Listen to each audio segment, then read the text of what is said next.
The night was dark, and the highway stretched endlessly ahead. Inside the bus, Elvis Presley, the king of rock and roll, sat at the wheel, his eyes fixed on the road. The bus, a custom creation by George Barris, looked more like a mobile mansion than a vehicle. Leather seats, a small bar, and a jukebox filled the space, but right now, none of that mattered.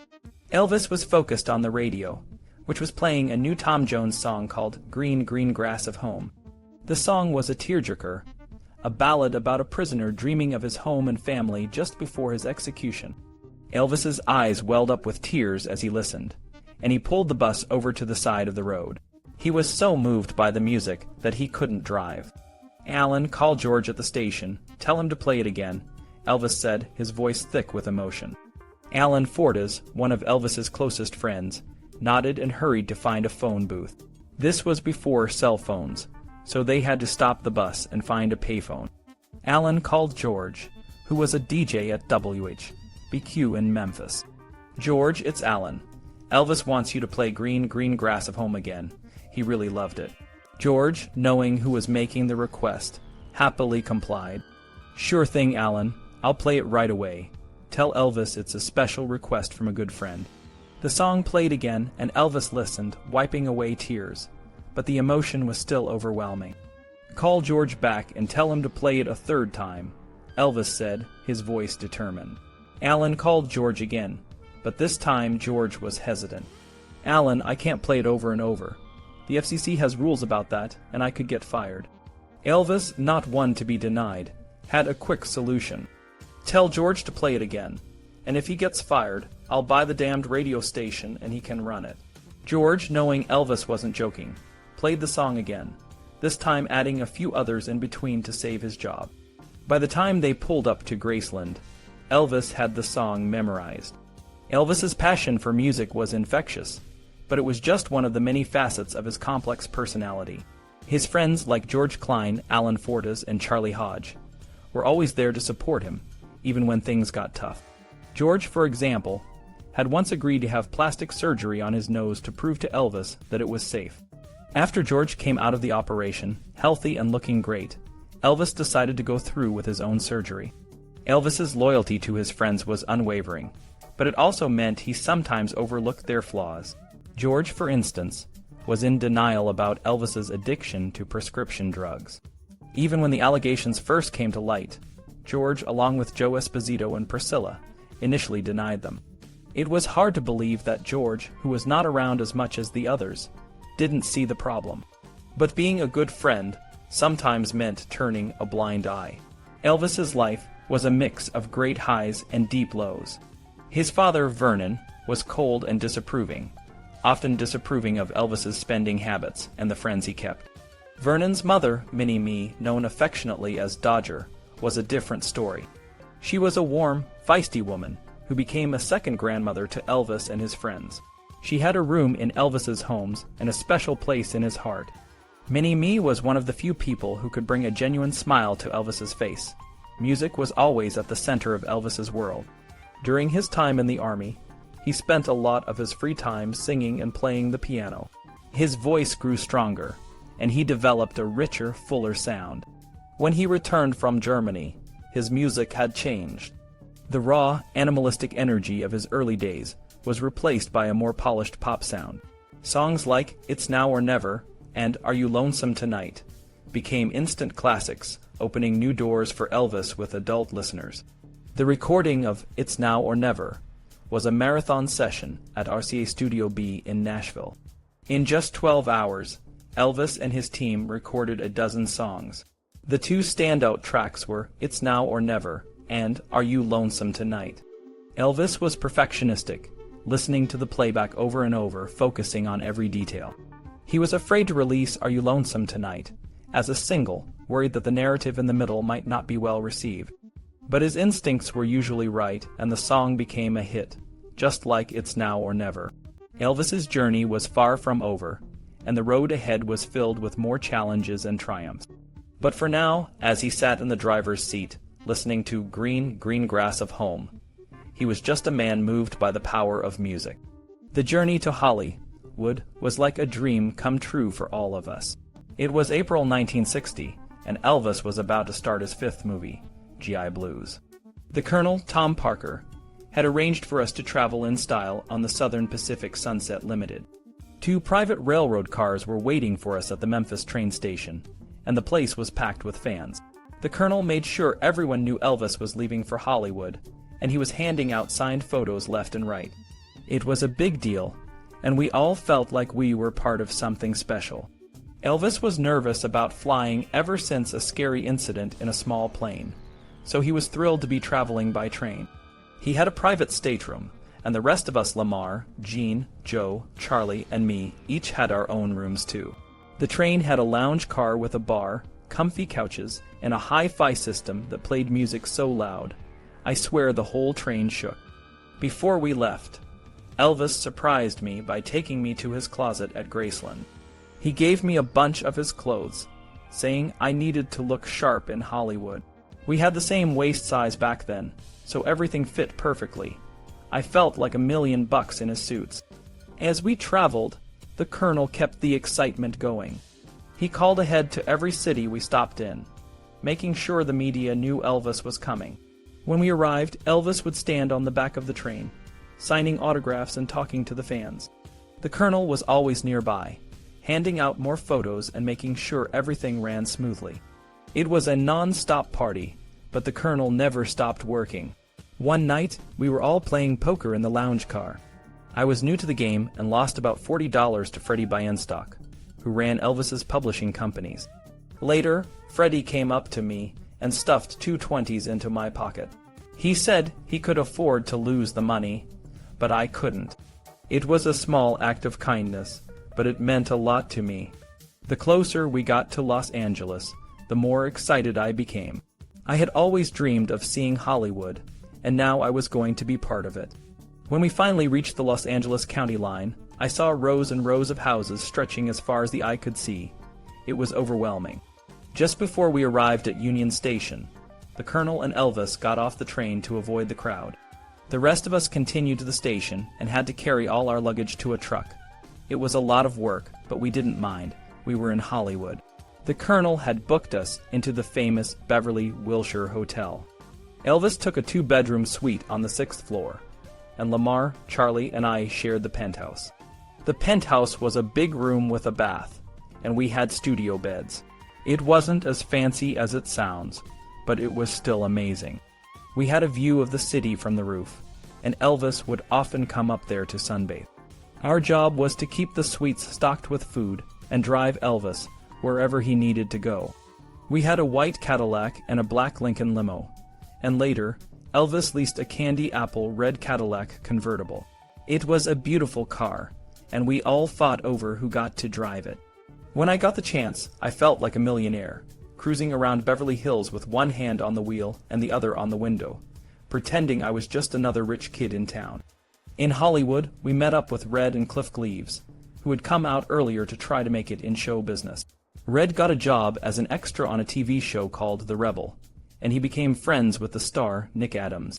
Nick had met Elvis in New Orleans a few years earlier, and promised to help Red if he ever came to California. Red took him up on the offer, and now he was working on the show. Hollywood was a new world for all of us, but with Elvis at the center of it, we felt like we could do anything. The Colonel made sure of that, and we were all grateful to be part of the Elvis Presley story. Aaron Spelling, a fellow actor on the set of King Creole, wasn't in the film but was there visiting with his wife and Elvis's co-star, Carolyn Jones. Spelling made a similar offer to Red, but he lacked the character and sincerity that Nick Adams had. Years later, when Spelling became one of the biggest television producers in Hollywood, Red tried to reach out to him, but Spelling never even returned his calls. He had forgotten where he came from, and how hard it was to make it in the business. This hurt Red deeply because the Wests were different. They believed in their word, and always kept their promises. That kind of integrity, along with Red's drive and talent, helped him succeed despite Spelling's behavior. Cliff, on the other hand, had a tougher time. He was talented, but he had a strange habit of talking himself out of jobs after he had already won the part. He'd do an audition, and they'd tell him he was perfect, but then Cliff would go on and on about why he was right for the role, and the casting director would think, I can't hire this guy." Cliff even managed to annoy Elvis's manager, Vernon Presley, so much that Vernon sent a telegram to Colonel Parker saying Cliff wasn't part of the group anymore. Cliff had a real talent for making people angry. Elvis didn't have much downtime on the West Coast. The day after they arrived in Los Angeles, Hal Wallis, the producer, started pre-production for GA Blues. This meant meeting the director and co-stars, rehearsing music and scripts, and trying on costumes. The movie was designed to capitalize on Elvis's time in the Army. The story was about three Army buddies who form a rock and roll band called the Three Blazes while serving in West Germany. One of the best things that came out of the movie for Elvis was his relationship with the director Norman Taurog. Taurog was a great match for Elvis. He had been a child actor and won an Academy Award for Skippy in 1931. Like Elvis, he had a big entourage and was used to having people around him all the time. Taurog was known for wearing capes and berets on set, and he had a long career directing movies like Mad About Music and Boys Town. Hal Wallis chose Taurog because he was a reliable director who could finish movies on time and within budget. Elvis and Taurog hit it off right away, but things were different with Elvis's co-star Juliette Prowse. Juliette, a South African actress and dancer, played a sexy nightclub dancer and Elvis's love interest. At first, she seemed cold and distant. "Man, I'll tell you, that is one cold chick," Elvis said to me one day on set. Juliette was engaged to Frank Sinatra, who didn't like Elvis's music. Sinatra had even called Elvis's music deplorable and a rancid-smelling aphrodisiac. Even though Sinatra and Elvis had worked together on a TV special, Elvis never forgot those harsh words. Despite her initial coldness, Juliette eventually warmed up to Elvis. She had a great laugh, and they started to have fun together. They spent a lot of time in Elvis's trailer, and there was a lot of speculation about what they were doing in there. One day, Frank Sinatra actually showed up on set, looking for Juliette. We all got a bit nervous and decided to play a prank on Elvis. "Elvis, Elvis, Frank's coming," Red yelled outside the trailer. There was a lot of scrambling inside, and Elvis rushed to the door, looking worried. When we told him it was a joke, he laughed, but he was definitely on edge. The prank backfired one day when Frank actually did show up. We were all trying to stall him, but he was determined to find Juliette. Luckily, Elvis and Juliette heard him coming and were ready when he arrived. After that, we never tried the prank again. Elvis had a lot of other romantic interests off the set. He started seeing Judy Rawlins, who had a small part in the movie. He also dated Sandy Ferra, whose father owned a country and western club in Van Nuys. Sandy was beautiful and mature for her age, and Elvis really liked her. I often ended up driving Sandy home late at night, after she and Elvis went out. Despite all the fun, the recording of the GA Blues soundtrack was a bit of a letdown. The songwriters who usually wrote great songs for Elvis, like Jerry Leiber and Mike Stoller, had a disagreement with Elvis's company, Hill and Range. As a result, the songs they picked for the movie weren't as good as they could have been. Elvis noticed and wasn't happy about it. The recording studio in Los Angeles was also different from what he was used to in Memphis and Nashville, which made him uncomfortable. The new union rules also made things difficult. They set strict limits on recording sessions, which frustrated Elvis. He wanted to keep working when he was in a groove, but the union kept interrupting. This made the whole process less fun for Elvis, and it showed in the music. Despite the challenges, Elvis was still a big draw on set. He met many celebrities, including royalty like the princesses of Sweden, Norway, and Denmark, and the King and Queen of Thailand. Hollywood stars like John Wayne, Robert Mitchum, and Dean Martin also came to visit. Elvis was always polite to these celebrities, but he preferred the company of regular people like Ed Parker, a karate instructor. Elvis had studied karate with Jurgen Sadel, who taught him self-defense and emphasized avoiding fights whenever possible. Elvis loved the choreography and the dynamic movements in karate. When he met Ed Parker, who had developed a new style of karate, Elvis was captivated. Parker was giving a demonstration at the Beverly Wilshire Hotel, and Elvis was so impressed that he wanted to meet him. This friendship would become an important part of Elvis's life. Elvis held out his hand, introducing himself with a humility that touched Parker. They were both trailblazers in their fields, facing similar challenges. Parker's new martial arts style was met with resistance, just as Elvis's music had been when he first hit the national scene in the mid-1950s. Their friendship grew from that shared understanding, and it lasted until Elvis's death. Ed Parker, the martial arts master, gave Elvis private lessons whenever he was in Las Vegas or on tour. Elvis was a dear friend to Parker, and their bond was strong. Being on a movie set for the first time was like a religious experience for Elvis. He soaked in every detail, watching how everyone did their jobs and how all the pieces came together to make a film. He learned that a good script was essential, and casting the right actors was crucial. A star like Elvis could get a project green-lighted, but the movie wouldn't be good if he wasn't right for the part. The director, location, cinematographer, lighting, makeup, costumes, sound, props, and stunts all had to be perfect for the film to succeed. Once the movie was shot, the work wasn't over. Post-production included editing, creating the film score, adding credits, and marketing the movie.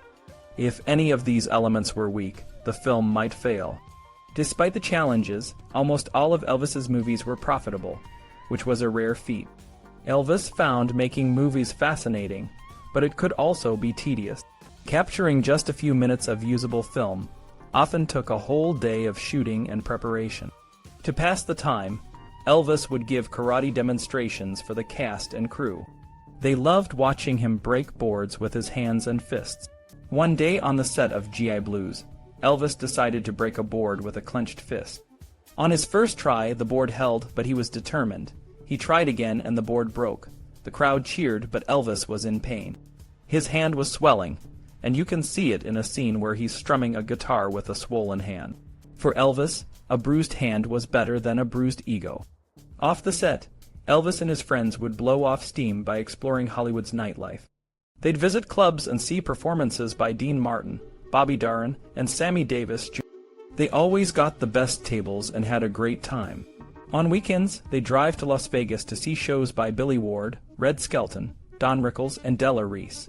Elvis admired Don Rickles and Della Reese a lot. One time, Elvis and his friends set out for Vegas in high spirits. They took two cars, a white Cadillac and a black Lincoln. Near Barstow, California, they stopped for food and gas. Elvis asked Gene for his kit bag, which contained a toothbrush, jewelry, and his medications. Gene had forgotten it, and Elvis got angry. He turned the car back to Los Angeles, driving like a madman and not letting anyone sleep. After a while, he calmed down and they all fell asleep. Later, Elvis decided to go to Vegas again. They were driving fast when the left front tire blew out. Elvis managed to stop the car, and they all laughed about the wild ride.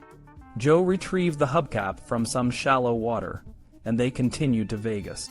In Vegas, Elvis went to the craps tables and started winning big.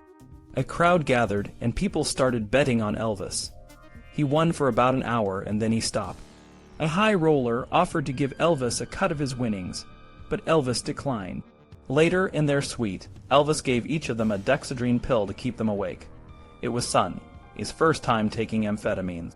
The pills gave him a lot of energy, but when the high wore off, he felt terrible. They took the pills to stay in sync with Elvis's schedule, which was never regular. Sometimes on the movie set, Sonny would find a hidden place to nap. One day, while napping on the set of GI Blues, Elvis found him and laughed, waking him up. It was all fun and games, but later, Elvis's drug use became serious. Elvis spent most of the 1960s in Hollywood, but always came back to Memphis. Graceland was his safe haven. They traveled in cars, a motorhome, and later a bus. On these road trips, Elvis was relaxed and talked about anything. It was like hanging out with a regular guy. The only time he acted like a superstar was in Los Angeles, where everyone made a big fuss over him. Driving the motor home, Elvis would sing and wear special driving gloves and a hat. The trips usually took 4 to 5 days, depending on how fast Elvis wanted to go. Sometimes they'd drive straight through, and other times they'd take breaks. They'd play football or watch Elvis do karate demonstrations. One time, they arrived in Memphis to find out that Vernon Presley, Elvis's father, was about to marry Dee Stanley. Elvis was suspicious of Dee. She had tried to make a move on Elvis when he was in Germany, and he had sent Vernon in his place. Dee was married at the time, but that didn't stop Vernon from falling for her. Elvis's mother had passed away 2 years earlier, and this new marriage was a sensitive issue for Elvis. Elvis's world was shaken when his father, Vernon, began dating, and eventually married a woman named Dee. Dee and her 3 sons moved into Elvis's home in Bad Nauheim, Germany, while Elvis's father wanted to live with Dee in the room where Elvis's mother, Gladys, used to stay at Graceland. This deeply hurt Elvis, and he refused to let his father live in that room. Instead, Elvis bought a house a few blocks away for Vernon and Dee, ensuring they had their privacy but weren't too close. Elvis was always kind to Dee and her children, but he was deeply troubled by his father's actions. On the day Vernon and Dee got married in Huntsville, Alabama, Elvis chose to spend time with his friends at McKellar Lake in Memphis. He didn't attend the wedding and had Vernon sign over Graceland to him. In exchange, Elvis bought his father a new house. Elvis's heart was further broken when Dee's marriage to her previous husband, Bill Stanley, ended because of Vernon. This experience made Elvis vow never to date married women. He even made his friends promise the same. Despite this, Elvis's love life was still vibrant. He dated many women, including Anita Wood, a beautiful and charming girl he met in 1957, and Bonnie Bunkley, another beauty queen. While in Germany, Elvis met a young girl named Priscilla, who would later become a significant part of his life. Back in Memphis, Elvis and his friends enjoyed many fun activities. They often rented the Memphian Theater for all-night movie marathons and spent hours at the fairgrounds, an amusement park Elvis loved for its thrilling rides. One night at the Rainbow Skating Rink, Elvis faced a challenge. A new skater tried to embarrass him, but Elvis's friend, identified only as the narrator, stepped in to protect him. The intruder was sent flying across the rink and learned a quick lesson about messing with Elvis. When it was time for Elvis to start filming Flaming Star, he and his crew made a stop in Las Vegas. They watched Bobby Darin perform, and Elvis, a big fan, encouraged Darin to embrace his popular hits. Darin took Elvis's advice, and the show became even better. In Hollywood, Elvis prepared for his role in Flaming Star, a drama about a half-breed Kiowa Indian named Pacer Burton. Elvis was excited about this role, thinking it would be his breakthrough in serious acting. He related to the character, feeling like an outsider himself. The film required Elvis to perform his own stunts and ride a horse. On the second day of production, Elvis chose a horse named Big Red, but the horse proved difficult to handle. After a wild ride, Elvis showed his toughness and determination, insisting he would ride Big Red for the rest of the film.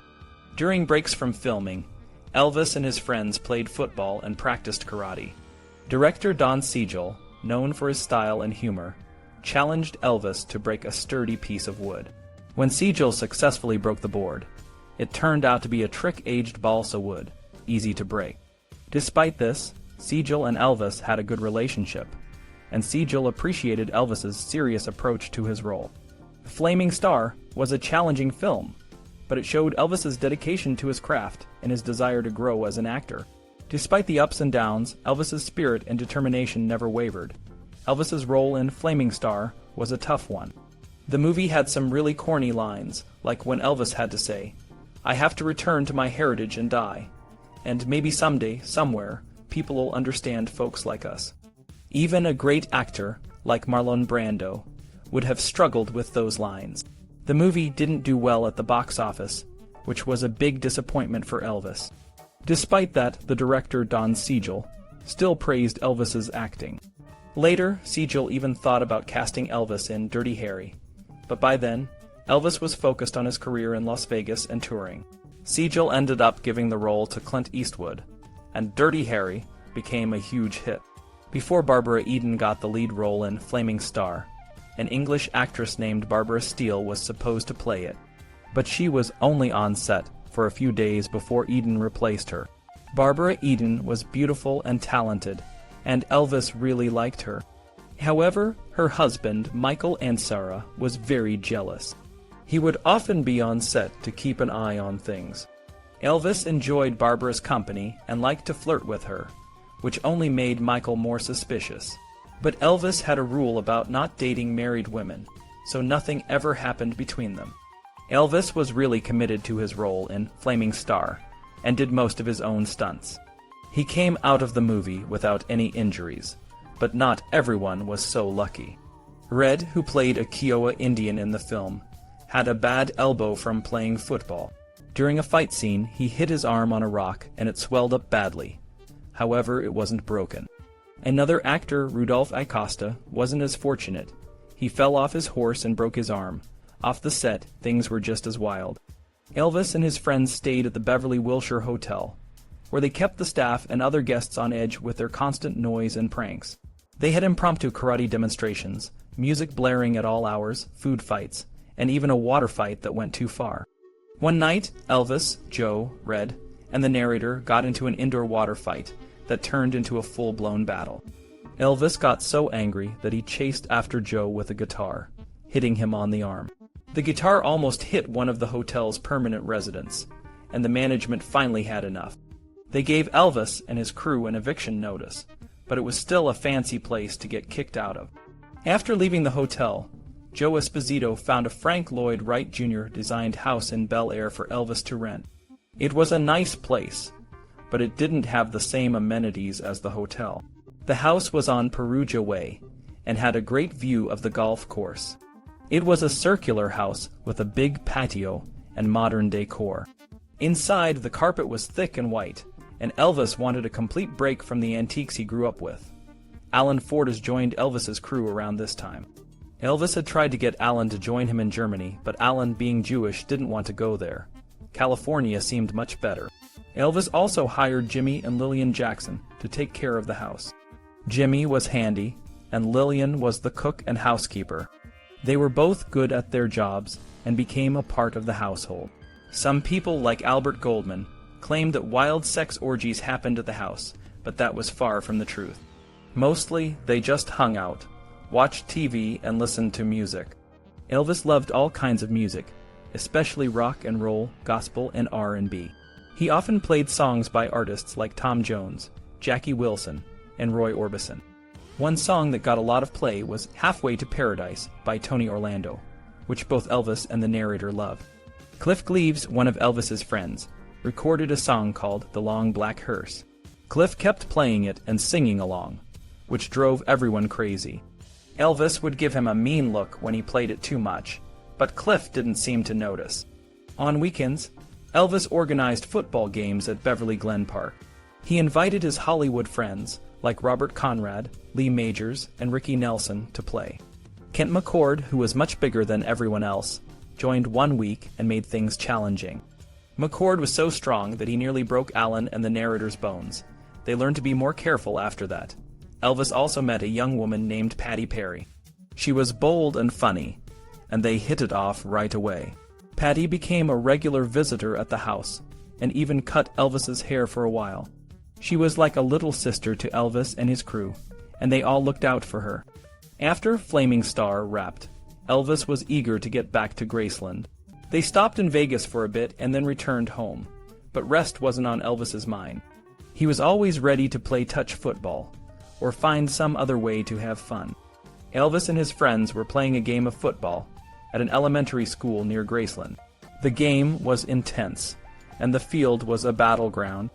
Elvis was running for a downfield pass on a long bomb. He hauled it in, and as he neared the goal line for a touchdown, got tackled from behind. The momentum carried him into the end zone. He stretched his hands out in front of him, holding tight to the ball. When we all ran over to congratulate him, he held up his right hand, and we saw his little finger bent backward, almost touching the knuckle of his ring finger.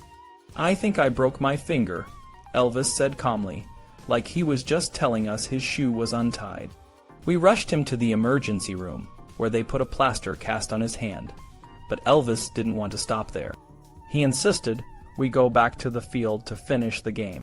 We did, and Elvis, playing with his usual reckless abandon, broke the cast. We had no choice but to go back to the emergency room for a second cast. This time, the doctor made Elvis sign a release form, stating he wouldn't hold the hospital responsible for any further injuries. After that, we adjourned to Graceland for less risky activities. One of the most exciting was getting Elvis inducted into the Tau Kappa Epsilon fraternity at Arkansas State University. Rick Husky, the fraternity president, wanted to create some notoriety for TK. He came up with the idea of taking a poll to see who the most famous man in the South was. At the time, Elvis's movie GI Blues was a hit, and his songs It's Now or Never and Are You Lonesome Tonight were topping the charts. You can guess who won the poll. Husky sent Elvis a letter naming him TKE Man of the Year. Elvis was thrilled and invited the fraternity members to hold the induction ceremony at Graceland. On October 16th, Husky and his fraternity brothers arrived at Graceland. Elvis, with his new cast, led them to the music room for the ceremony. Husky acted as Elvis's big brother, conducting the ritual. Elvis recited the fraternity pledge with his right hand raised, showing the utmost respect for the young men and their traditions. To seal the deal, Husky whispered the secret password in Elvis's ear and placed the fraternity pin on his shirt. He presented Elvis with a plaque recognizing him as the Distinguished Member of the Year. Elvis was deeply touched and said, "This is one of the nicest awards I've ever received. It will occupy a place of honor in my home." The plaque hung in the same room as his many gold records for years. Not long after, Elvis returned to Nashville's Studio B to record a gospel album, His Hand in Mine. It was a long-standing ambition of his to produce a full gospel album, the music that first inspired him to sing. I had heard him sing gospel songs in private, but this was the first time I heard him in the studio. His majestic voice and unique interpretation of classics like Mansion Over the Hilltop, Swing Down Sweet Chariot, and If We Never Meet Again were incredible. There was a transformation that took over Elvis when he sang gospel. It was as if the Lord was using him as a conduit, bringing everything out of him. I could tell that his mother Gladys was on his mind, inspiring the heartfelt sound that came from his mouth. Elvis told me that when he first started out, he wanted to sing gospel and even auditioned for a local gospel group, but was turned down. Some of his favorite groups were the Blackwood Brothers, the Golden Gate Quartet, and the Statesmen. I thought, how could they miss a talent as great as his? Maybe he was too raw or not polished enough, or perhaps they saw the magnitude of his charisma and were scared. But there's no doubt he would have become the #1 gospel singer in the world. While gospel fed Elvis's soul, making movies put food on the table. By November, he was back to work at 20th Century Fox, filming Wild in the Country. The original concept called for no Elvis music, but producer Jerry Wald insisted on including 4 songs. The movie stars Elvis as Glenn Tyler, a rebellious backwoods delinquent with a rare literary talent. Hope Lange plays a sympathetic psychiatrist who tries to help him, while Tuesday Weld and Millie Perkins play his seductive cousin and childhood sweetheart, respectively. Millie Perkins was not Elvis's type, being thin and frail-looking, but she was perfect for the part of a small-town innocent. Her husband or boyfriend, I can't recall which, was actor Dean Stockwell. He visited her on set and back at the Fox lot, taking a lot of pictures during the shoot. Millie ended up playing Elvis's mother in a TV series about a young Elvis, produced by Elvis Presley Enterprises. Coincidentally, Rick Husky, Elvis's fraternity brother, was the producer and writer. Tuesday Weld was one of the sexiest women I had ever been around. She was sweet, wild, and totally unpredictable. She definitely didn't fawn over Elvis. One time at the Beverly Wilshire Hotel, Elvis said something she didn't like, and she grabbed a carton of milk and threw it out the window into the street several floors below. We all rushed to the window to see where it landed, and there was just this big white mark on the street where it hit and exploded. She was just that impulsive. Elvis and Tuesday occasionally dated, but she was never bowled over by him. To her, Elvis was too domineering when it came to women, and she was too much of a free spirit to be led around or dictated to by a man. I think that trait is what attracted Elvis to her in the first place. Elvis was also romancing Nancy Sharp, a classy woman from St. Louis who was the head of wardrobe on the set. She was a stark contrast to the young, kittenish types Elvis usually dated. Nancy was tall, slender, and fresh, looking like Doris Day, with a college education. She was sweet, and all the guys really liked her. Elvis enjoyed talking and spending time with her. She had perfect pitch and tone, and she hit all the right notes with Elvis. Elvis also cast an eye in Hope Lange's direction, but she had too much common sense and dignity to get involved in a fleeting on-location romance with a fellow actor. They decided to be friends instead of lovers. However, Hope tested the bounds of their friendship when she caught Elvis with his pants down. During the filming of Flaming Star, Elvis developed a nasty boil on his tush from spending a lot of time on horseback. By the time he started Wild in the Country, the boil was a problem that interfered with even normal activity. Finally, Elvis decided to have it lanced by a studio doctor. He spent a weekend locked in his Napa Valley motel room, soaking the boil with hot cloths. We were trying to bring the boil to a head, per the doctor's instructions. It would have been a lot worse, but thanks to a complimentary case of wine sent over by the Napa Valley Wine Growing Association, not even Elvis was feeling any pain. We all had a decent buzz going when Hope Lange showed up at the door. She said she'd heard Elvis had some kind of physical problem, but no one would tell her what it was, so she came over to check on him. She was escorted into Elvis's bedroom, where he was lying on his back with a pillow under his hips, applying hot compresses to the boil. He was unclothed but covered by a sheet. When Hope asked what was wrong, Elvis straightforwardly told her, "I've got a boil on my ass." The wine had loosened his inhibitions, but he wasn't prepared for what happened next. "Well, where is it?" Hope asked, pulling the sheet away quickly for an up-close and personal look. Elvis flushed as red as his boil and said, "Whoa now, Miss Lange, wait a minute," as he frantically recovered himself with the sheet. Unfazed, Miss Lange said, "Well, I just wanted to see how you're doing. I'm okay," Elvis replied almost pleadingly. After she left, Elvis turned to us and asked, "Can you believe her, jerking up that sheet like she did?" "There's nothing like looking a situation straight on to know where you stand," Alan said, cracking everybody up as we broke out another bottle of wine.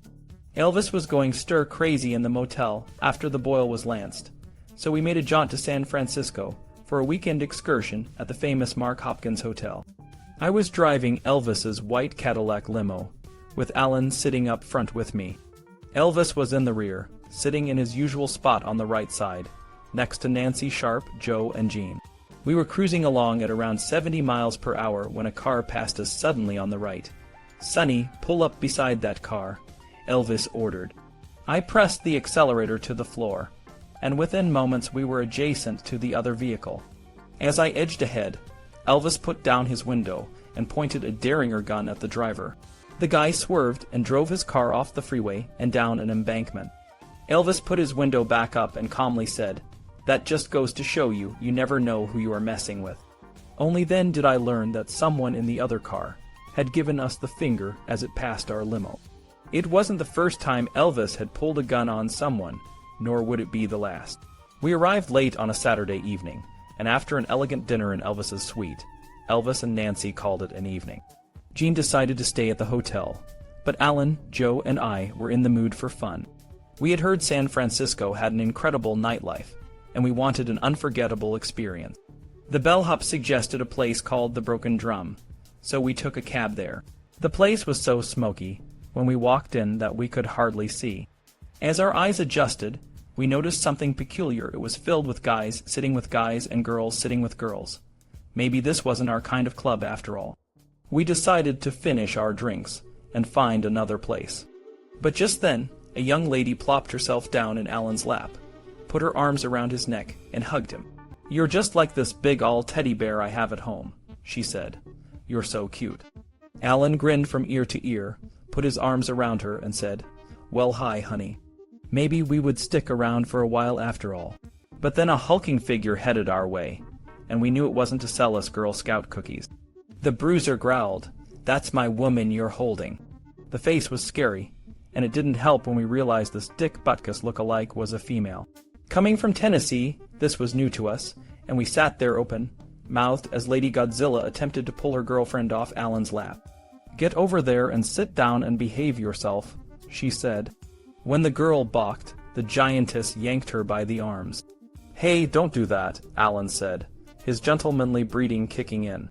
"Look, I just don't want you jerking her around. If she's your girlfriend, that's fine, but she came over here. She was just cutting up and having a little fun, nothing serious." The giantess glared at Alan, but he stood his ground. "Just let her go," he said firmly. The giantess hesitated, then let go of the girl.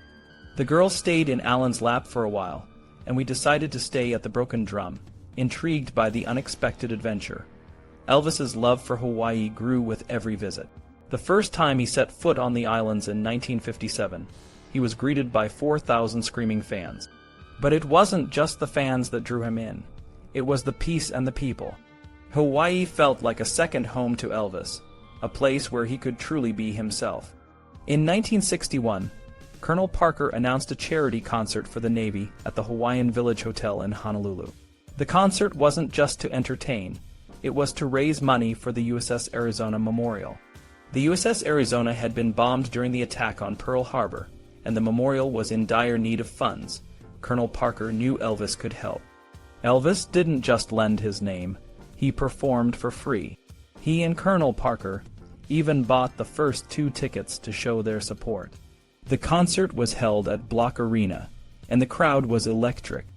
Elvis, dressed in a gold lame jacket with silver sequins, stepped onto the stage with a lei of orchids around his neck. The fans went wild, and it took over 5 minutes for the crowd to settle down. Elvis and his band played a 19-song set, including hits like Heartbreak Hotel and All Shook Up. The concert was a huge success, raising over $62,000 for the memorial. This helped kickstart the memorial project, and construction began the following year. After the concert, Elvis dove into filming Blue Hawaii. The movie was a return to the light-hearted musical comedies that his fans loved. Elvis played Chad Gates, a man returning home to Oahu, who after serving in the Army. The movie was full of beautiful women, catchy songs, and Elvis's charming personality. It was a massive hit, earning over $14 million at the box office and selling 5 million copies of the soundtrack.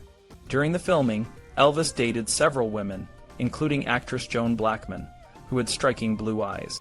The cast and crew had a lot of fun, though Hal Wallis, the producer, wasn't too happy about the late-night parties and moved the female cast to another wing of the hotel.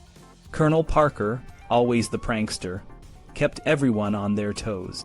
He dressed up in a Hawaiian shirt and straw hat, pretended to be a radio host for Radio Pineapple, and interviewed tourists. He even played a trick on Hal Wallis by hypnotizing me and making me act silly when Wallis sat down in his director's chair. Hawaii wasn't just a place where Elvis worked. It was a place where he found joy and peace. The islands had a special place in his heart, and he continued to visit and perform there throughout his life. Elvis's love for Hawaii was a love story that lasted a lifetime, and it left an indelible mark on both the islands and the world.